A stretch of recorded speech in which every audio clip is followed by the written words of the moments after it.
Hello guys, welcome to my blog. যারা আমার বংতানি YouTube channel থেকে দেখছো তাদের আমার ইউটিউব চ্যানেলে ওয়েলকাম, আর যারা বংতানি ফেসবুক পেজ থেকে দেখছো তাদের ফেসবুক পেজে অনেক ওয়েলকাম। চলে গিয়েছিলাম ছোট্ট ছুটিতে শান্তিনিকেতন, রবি ঠাকুরের দেশে। সেই ব্লগগুলোই এক পার্ট বাই পার্ট তোমাদের সাথে শেয়ার করে নেব। ফার্স্ট পার্টে দেখতেই পাচ্ছ সকালবেলা বাড়ি থেকে ফ্ল্যাট থেকে রেডি হয়ে গাড়ি উবের করে চলে এলাম হাওড়া স্টেশন এবং আমাদের ট্রেন ঢুকছে। আর বলো না, প্রথমে টিকিট পাইনি, নন এসি ছিল, তারপর ওটাকে আবার চেঞ্জ করে স্পেশাল ভিস্টাডোম কোচ অ্যাড করেছিল, তাই তৎকালে সেই টিকিটটাই করে উঠে পড়েছিলাম। বেশ অন্যরকম লাগছিল। ভিস্টাডোম কোচে এই লাগেজ কিন্তু আলাদা করে রাখার ব্যবস্থা আছে, অনেকেই জানো, যারা জানো না আমি তাদের উদ্দেশ্যে বলছি।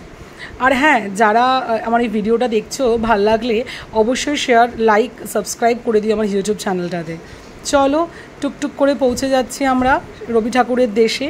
অনেক দিন থেকেই প্ল্যান করছিলাম যাব, তারপরে পুজোর আগে ভাবলাম না, কয়েকজন মিলে ঘুরেই আসি, সেই জন্যেই যাত্রা শুরু।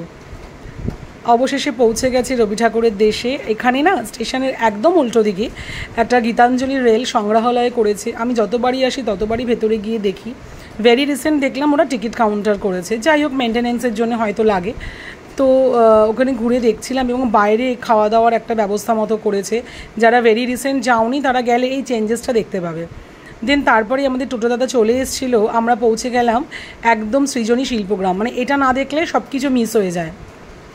আর যেহেতু আগের দিনই 22শে শ্রাবণ গেছে, তাই এখনও সেই রবি ঠাকুরের দেশে সেই প্রোগ্রামগুলো হচ্ছিল, তারই বেশ একটা ঝলক। আর সৃজনী শিল্পগ্রামটা দেখো কি সুন্দর সাজিয়েছে, এই প্রোগ্রামের একটু ঝলক তোমাদের সাথে শেয়ার করছি।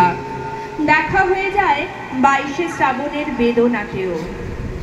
সেই 22শে শ্রাবণ আপামর জনসাধারণ ভিজেছিল অশ্রুধারায়। বর্ষে বর্ষে আসে ফিরে অতীত বেদনা বারে বারে, আজও কেন সবারে কাঁদায়। কবিতায়, গানে, গল্পে, নাটকে বিশ্বকবির মতো আছে কে?